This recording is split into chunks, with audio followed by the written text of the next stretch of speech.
We talk a lot in psychology and have talked a lot on this podcast about the relationship between your mind or your brain and your body. Mental health issues like depression can manifest themselves in physical issues like body aches or disrupted sleep.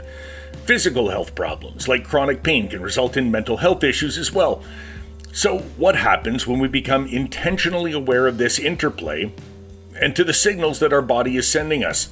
My name is Eric Bowman. I'm the communications person at the Canadian Psychological Association, and this is Mindful.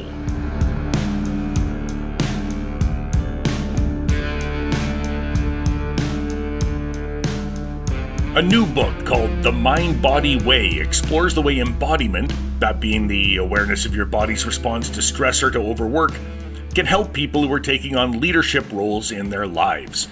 It may sound a little like a martial arts type of philosophy, right? At least it does to me. Taekwondo, the foot fist way, or Jeet Kune Do, the way of expressing one's innermost feelings through minimal body movement. In this case, we're talking about an exercise of intentional awareness to assist people in getting the most out of their leadership roles, one that presumably does not involve punching or kicking. Now, let's meet the authors to find out for sure. I am Julie Beaulac. I'm a psychologist and I live and work in Ottawa. I love nature, the outdoors, and just had a fabulous weekend here in Ottawa, as I'm sure you did too, Eric. Sunshine, Yes. Summer weekend, and felt very embodied, which is the theme that we'll be talking about today. And I want to know what that actually means as we go forward. But first, Casey, can we have you introduce yourself? Eric, I had this moment when Julie was introducing herself where I was like, Julie likes to jump into ice cold water in the middle of winter, and she's kind of into biohacking, and like all these ways in which I could introduce Julie came to mind, which I think speaks to our collaboration and how much we've gotten to know each other. I almost feel like Julie could introduce me better than I could, but I'll give it a shot. So I'm Casey Berglund. I live in Calgary, Alberta. My work really, I would say, is at the intersection of purpose work, embodiment, and entrepreneurship. So I love helping people use embodiment or listening to the body as a gateway to accessing their inner truth and kind of like what they're here to do in the world. And then for some people, turning that into a business offering.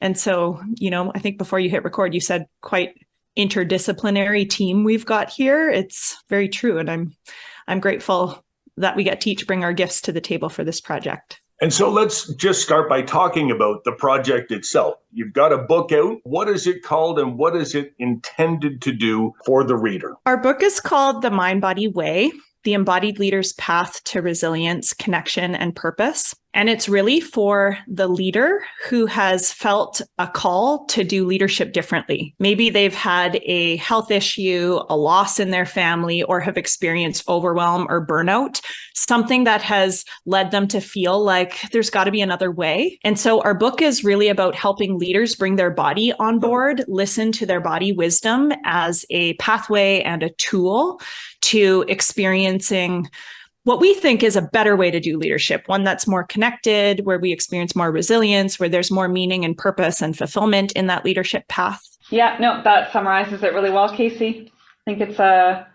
guide. It's a way of helping you connect more to your body, to use that wisdom that is all innate in all of us, but is often lying dormant. Now, you guys say that the target of this book is leaders, and it's a fairly new book, so I've had a chance only to read an excerpt of it. And in that excerpt, you seem to suggest that just about anyone is and can be a leader. So are you really targeting leaders or everyone and their leadership potential down the road? I think in terms of our target, we do have a specific client or avatar or person in mind that would benefit most from this book. It's really the person who is in somewhat of a leadership role in their life. Now, we all could and are in some way a leader in our life, but it's the person who is, as Casey had mentioned, looking to do leadership differently. So whether it's a CEO or an executive, or I'm thinking of the audience of psychologists, someone who is supervising and consulting in that sort of leadership role, everyone can benefit. And many people are earlier on in their journey of embodiment, in really connecting more deeply to the wisdom of the body for lots of reasons. And we can get into those more perhaps if you think it'd be helpful, Eric, but so many things in our lives lead us to become disconnected or disembodied, whether it be our culture, living in a very individualistic go, go, go culture, childhood experiences. When we say we're hungry or cold or whatever, and we get told, oh, no, you don't feel that way, right? We start to disconnect from our own sense experience and then look to and listen to more external cues to tell us how we're feeling and what we need, rather than connecting more deeply to ourselves. Okay, and this connection that you're talking about is a connection between your body and your mind, and you're saying disconnect a lot, right? We start to disconnect. Does that presume that when we're younger, we all have a connection that we lose over time? And how is it different then for a kid who has not yet learned to disconnect the two things, the mind and the body, if that makes sense? We speak to this in the book, Eric, in earlier, probably in the introduction, actually, where we talk about how we come into the world embodied. And so like for people who even think that like, oh, embodiment is so hard, it's more like a remembering, because what you just said, like kids are naturally embodied, naturally connected to their cues, whether that be physical cues like hunger or body temperature, like Julie alluded to, but also like feelings, internal feelings. And there's this sort of unfiltered, maybe more primal sort of response to those body cues. And then, conditioning, socialization, family system structures, our work life, living in the world that we live in almost like promotes this sense of disembodiment. And so part of what we did prior to writing this book is interviewed a whole bunch of different types of leaders. And one of the common themes that we heard from each of these leaders is that when they reflected on embodiment and what that meant to them, and for some of them, that was a new term for them, but when they really got into it, they spoke about how they remember a time when they were embodied. Sometimes in these interviews, it was like the first time recognizing that like that is a really natural state. And then they told this story of disconnection, whether that came from, for some people like dieting, or for some people working late hours in a busy job, whatever it might be. It's almost like there were cues from the outside that led to this disembodied experience. So definitely, I think throughout the pathway, the embodied leader path that we speak of in the book, it's really like guiding people back home while also deciding when it's advantageous to be disembodied, like to be conscious of the impacts of both embodiment and disembodiment, and bringing more awareness around people's choice and the practices that can help to support them in using embodiment in a way to produce the outcomes that they're actually looking for. That quality that Casey touches on is so important, that discernment. It's not an all or nothing. Embodiment is good and disembodiment is bad. We often become more disembodied or disconnect as a survival mechanism. And one of the pillars of our book touches really on this precise happening of the body, that certain things shut down in order to protect ourselves. So it's a biological preservation. And so before we go any further, I'd like to have a definition maybe of embodiment, right? We talk a lot about psychology and how your mind actually affects your body and your body affects your mind, and the two things go hand in hand. Is that basically what we're talking about when we say embodiment, just an awareness of the correlation between the two? I think it's actually really important to frame it up by saying it's like the mind body, the mind dash body. There's like a oneness, there's a wholeness in this mind body system. And, language feels limited sometimes. And so in truth, it's like it's a mind body system. And I think with so much focus on the mind, we speak a lot about bringing the body back on board in the whole mind body system. And so in like a really simple terminology, embodiment could be defined as bringing awareness back into the body, bringing awareness back into the body, noticing sensation and receiving wisdom from that sensation that can guide next steps, can guide action. It's an interesting question because as we were writing this book, it's like, when you Google embodiment, there's no like one definition. It feels like it's a really fluid, more of a practice than a definable thing. And yet, of course, it's a valid question. I would say bringing awareness back into the body is the simplest way to speak about embodiment. To add to what Casey is referring to, that I think might resonate with many folks in terms of the psychology world. We often use the thinking. I'm pointing to my head and tapping my head. We get really focused on thinking. And especially if anyone's done like a master's or a PhD, we get trained to think. And embodiment is the ability to feel your feelings and draw from them the data your body is sending. So it's about sensing rather than thinking. If I go to a bookstore and look for the Mind Body Way, in what section is it going to be? Am I going to find it in the self-help section at Chapters? I think the true answer is no, you're going to find it online. The literal answer is our book is through a print on demand system. So you buy it online, and, eventually we'll be, bringing our books into different independent bookstores. But the best way to get it is through the online portals. And there's more and more kind of retailers that are carrying our book now. But I totally get the underneath point of your question. I think Amazon puts it in the mind body connection category. So definitely in the self-development and in the leadership spaces, it'll bridge both. Sorry, Amazon has a whole category for books about a mind-body connection. That's a literary category now. I was just thinking when Courtney posted over the weekend that it was the number one new hot releases, it was in the mind body category. So it was kind of news to me too, actually. Well, that's good. You guys are catching the wave as that becomes a whole new category of stuff online. Now, you mentioned your co-author, Courtney. The excerpt that I read, you had two specific examples of people whose names were Courtney and Julie, which I couldn't help but notice are also the names of two of the authors. Are you referring to yourselves in those excerpts? Was Courtney the one with the stuffed unicorn? Or did you just attribute names to protect the identities of the innocent and use your own, for lack of a better idea? Great question, Eric. No, Courtney is the one with the unicorn in the excerpt that you read. Mm-hmm. And I am also the real in the flesh Julie in the excerpt. Yeah. So throughout the book, The Mind Body Way, we have interwoven stories from our own lives and also stories from archetypes or people that we have compiled archetypes of all the different people we interviewed for this book to really help people get a sense of what it might look like, this embodied leader path. And so presumably then, the three of you have over the course of your professional lives come to this realization, you have also discovered that you disconnected and now are attempting to reconnect.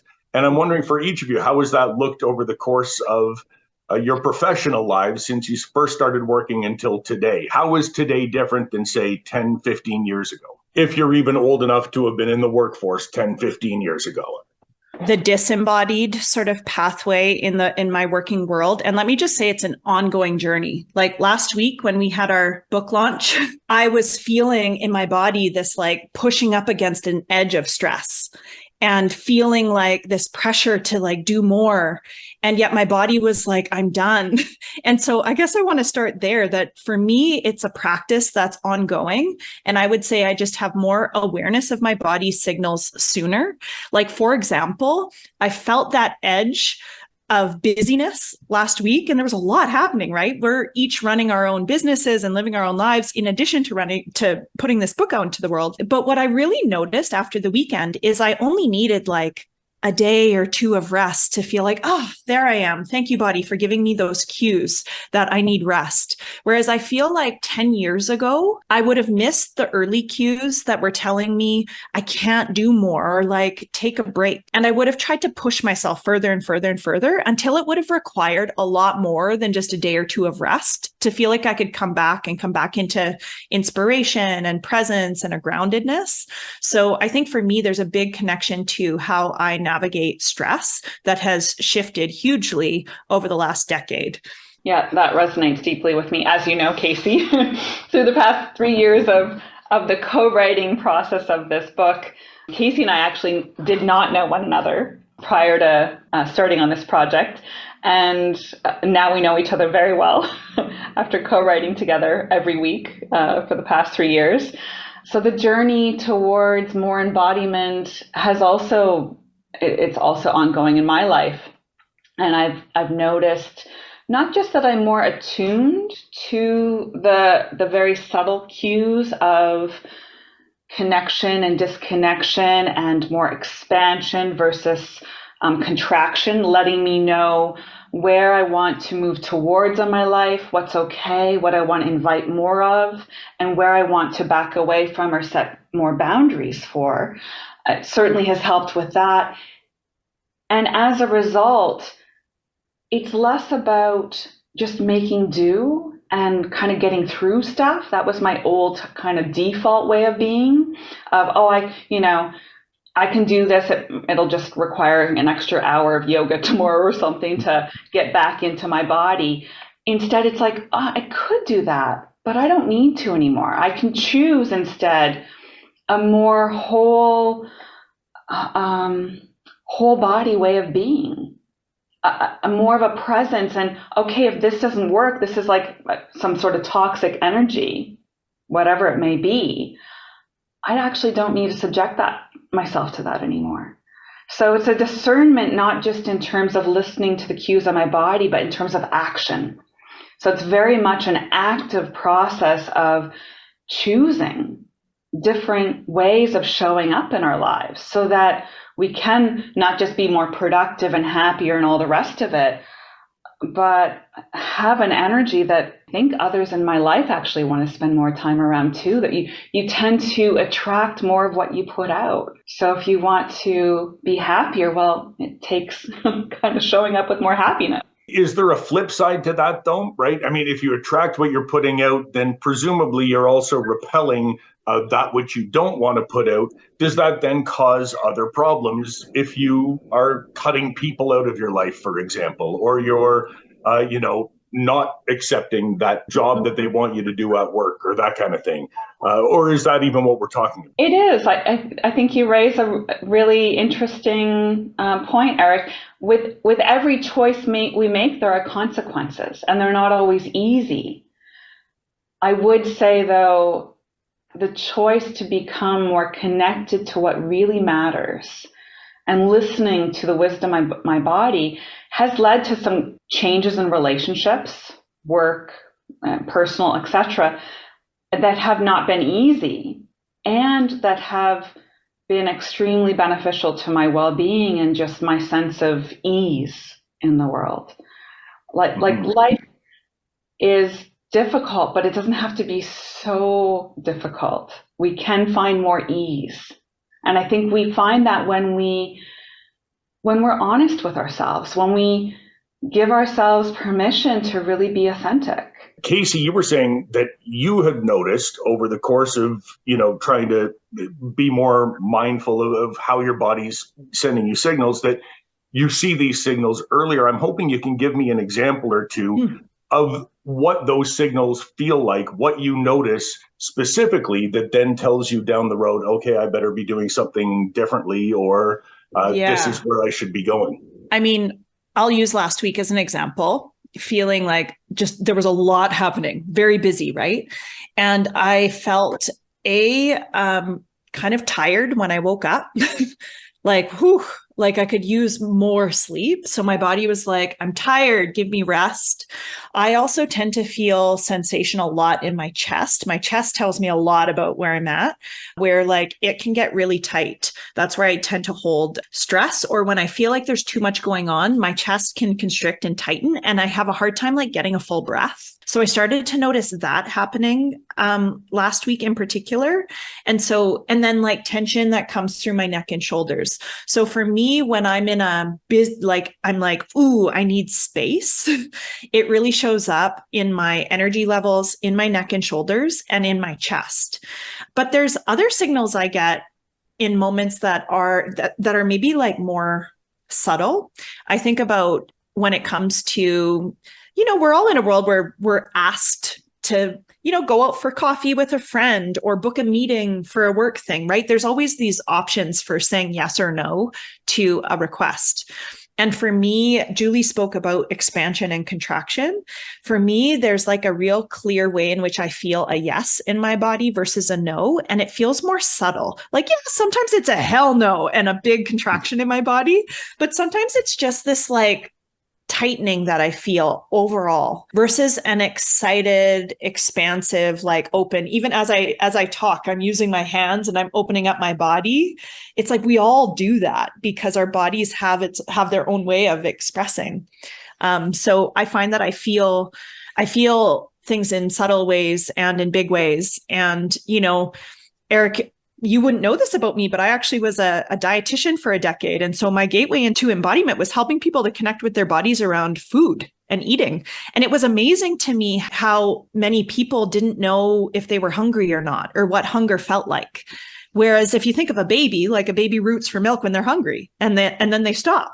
And so to me, that was an example of this like level of disconnection and how much it takes to kind of come back into the body and learn slowly over time these signals, basic signals like hunger and fullness, but then also these more subtle signals like, is this a yes or a no? Or how am I feeling about this conversation? Many times in our book writing process with the three of us, Courtney, Julie, and I, there were lots of decisions, like whether or not we'd hire the team that we chose to work with, page 2 books. And we'd ask each other, like, what do you feel in your body as you sit with this decision? And like, if there's any level of like constriction or contraction, what is that about? Is that about the investment? Was there something else about the people? Is there something else like, when there's common dialogue around it, it becomes easier to just have that little check-in and learn, for me anyway, learn what my own signals are. And I think they're different for everyone. What you were describing there, Casey, with that checking in made me think just how important it is to create the space to tune in. I think one of the major contributors to disembodiment is our, constant noise, whether it be dinging or TV or what, like all this noise in our daily lives and the go nature of our lives. We don't give ourselves enough time and space to drop in to our bodies, to even check out what cues we might be getting. And so one of some helpful ways of connecting more to our body are to have some sort of practice, whether it be meditation or mindfulness or getting out in nature. So many of the people we interviewed, many of the leaders we interviewed talked about how important spending time outdoors or nature in some sort of movement practice as a way of coming more back into their body. And I know that's true for the three of us. All three of us are trained certified yoga teachers and have a long-standing mindfulness and embodiment practices. And those practices have been pivotal in our own embodiment path. So with 3 authors, you're putting this book together. What happens when all of your bodies are telling you something different about the way that you should go forward with this chapter or with this publishing house or with this online platform? Right? Then what happens? I'm going to start by saying, more than I ever could have imagined, our bodies were pretty darn in sync. Like there were so many moments where and I think this is due to co-regulation, like where you're in a space and your nervous systems are our nervous systems were sort of attuning to each other. And so sometimes I would find that I would have an experience in my body separate from Julie and Courtney, not with them. And then it would shift or change together with them. And because this is a collaborative process, it's not a book by Casey Berglund or by Julie Beaulac or by Courtney Amo. It's a book by all 3 of us. It feels like our bodies would actually come into sync when we were together. So I think co-regulation played a role in us finding a flow in decision making. And that hasn't always been the case. There were certain moments where we butt heads a little bit or had differences in perspective or opinion.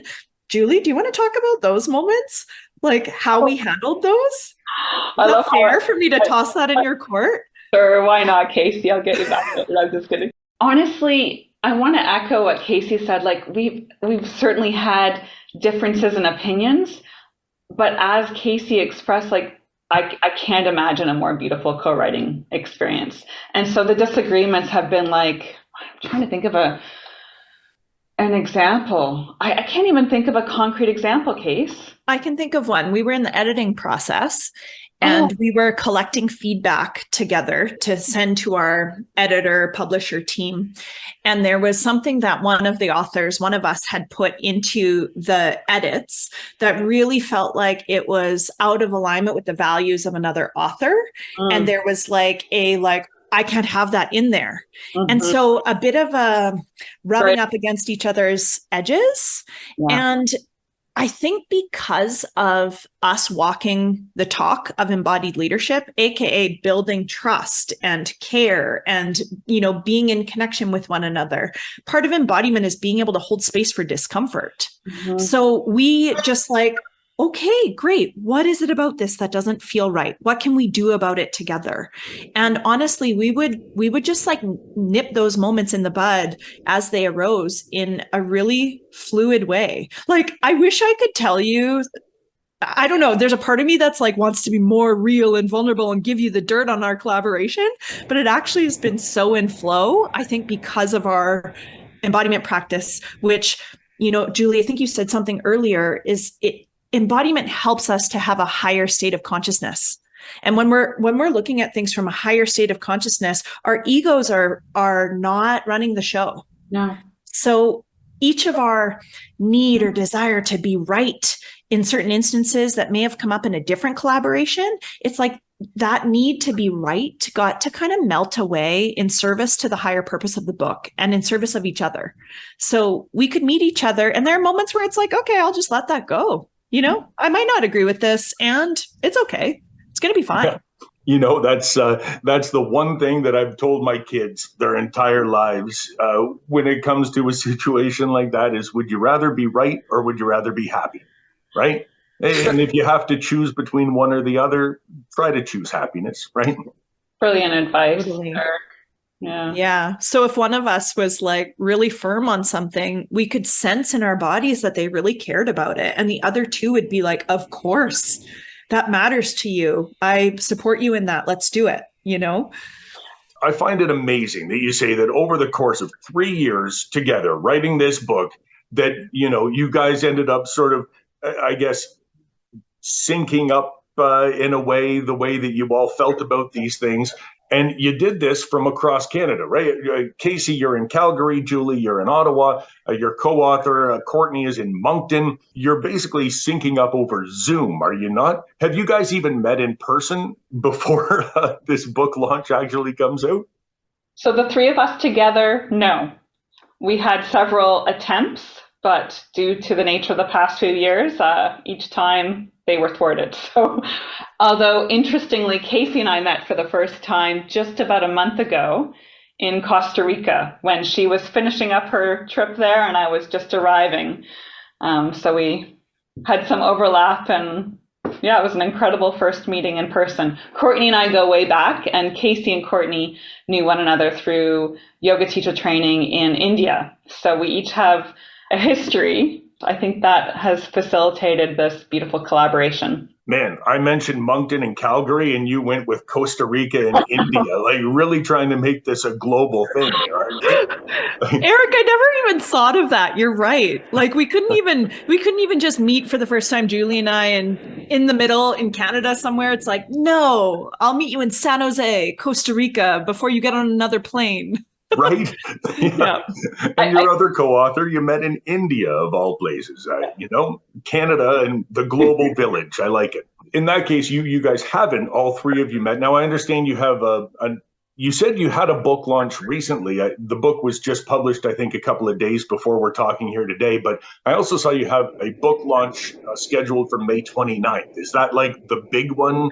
Is that going to be in person? Or the three of you going to be together for that one? Is there going to be some sort of press conference and press release and book signing and all that kind of thing? Great question. Yeah. The book launch, the national virtual book launch, will be April 29th, and that's an event to celebrate and talk more about the book, and that will be online April 29th. So that's probably after this show will be coming out, correct, Eric? Yes. I don't honestly know yet. You guys are in an awkward position where our CEO, Dr. Karen Cohen, is retiring, and we have a whole podcast scheduled for her retirement, which keeps getting pushed off here and there. I'm hoping it will come out next week, and then you guys will follow that. So it might be right around April 29th. I meant to say April. I've skipped a whole month in my head here and said May. Yes. So it may be in and around that time. If it's before, we'll put the link in the show notes. If it is after, maybe there is some sort of retroactive thing that people can go and watch. Either way, we'll put a link to be able to go and look at the book and purchase it in the show notes. So when people do that, right, this is going to seem like, for lack of a better term, and I think most people aren't aware of the mind-body category of books that Amazon has now created. They will think of this as a self-help book. And one of the things that we've talked about a lot on this podcast over the years, right, is there's a lack of psychologists for the demand here in Canada and around the world. There's a lack of mental health help out there. And so books like this can fill the gap. Online platforms in some way can help to fill the gap. But at the same time, one of the things we talk about is how do you navigate that space of self-help books, a lot of which are just a series of buzzwords and sort of claptrap, versus the ones that have some sort of scientific basis. Now, I'm assuming, in the case of your book, Julie, you being a psychologist, must have brought some of that scientific rigor to this book. Tell me a little bit about the science of the mind and the body. Absolutely. Thank you. And I very much appreciate that question and that reflection, Eric. So this book is very much based and grounded in the latest science, but then made very accessible. So people who have read the advanced copy of the book have reflected on how they didn't want to put it down. It was so easy to read, it flowed, and they got a lot of practical tips from it. And that was really our goal. We wanted to make it so that people could take something away, do something different in their life right now. And so some of the science that lays the foundation for the Mind Body Way book is polyvagal theory. So this is a body-based psychotherapy approach that I've been integrating a lot more into my practice and finding very transformational in the work I'm doing with clients. And it is an updated model of stress. So rather than thinking about stress as you're stressed or you're not stressed, much more nuanced. And then what we can do to help ourselves out in responding to our nervous system, that we're not just stuck in this, whether it be fight or flight or shut down mode, but we can actually be responsive and retune our nervous system. There's this idea that's been going around about rewiring. So, neurons that fire together, wire together, and we can actually create new pathways in our brain so that it can widen the window of our resilience in terms of what we can handle stress-wise. Not so that we can just take on more and more stress, but rather so we can show up in our lives in a more full capacity sort of way. And so that's the science behind it, and then the practice follows. And you mentioned that people were going through the book as you wrote it, doing some of the exercises. You've put a lot of exercises and little workbooks and so on throughout the book. Convince me that when I buy it, I'm not just going to be doing homework. But am I going to have to write stuff down all the way through while I'm reading it? Am I going to be jotting notes in the margins? Is it going to look like one of my university textbooks when I'm done with it? Eric, you're a grown adult and you get to trust your own body's wisdom with how you use and navigate the book. So I would say you would get the most out of it by knowing yourself and trusting yourself in how you want to navigate those pages. And I think the intention is not that everybody read the book and do every one of the exercises. We're very aware that, that's just not realistic. That's not how I read a book. I'm someone that wants to read the whole thing and then go back to different parts of it. And so we wrote this book so that people could read it from front to back, and that makes sense in a linear way. But also the book is founded on 6 different pillars. We have body awareness and compassion. We have the mind-body connection. taking risks and practicing courage, connecting consciously with yourself and others. I'm not even saying the title is exactly word for word, but it's coming out. Trust and integration is like pillar 5. And the last pillar is purpose and contribution. So the book could also be read in a like pillar by pillar sporadic sort of way, and it will still make sense. And so what I like to encourage people to do is to like notice where they're drawn, notice how they maybe even break some of the rules around what we're taught about how we should read a book, and let our bodies lead us to the places that we're drawn to, because probably you're going to find something there. So in a similar way, there are a few practices in each of the pillars. And if our reader picked up even one of the practices in the entire book and it added value to their lives, to me, that's a massive success. So I would say, ditch the pressure, trust yourself, and engage with it in the way that feels right for you.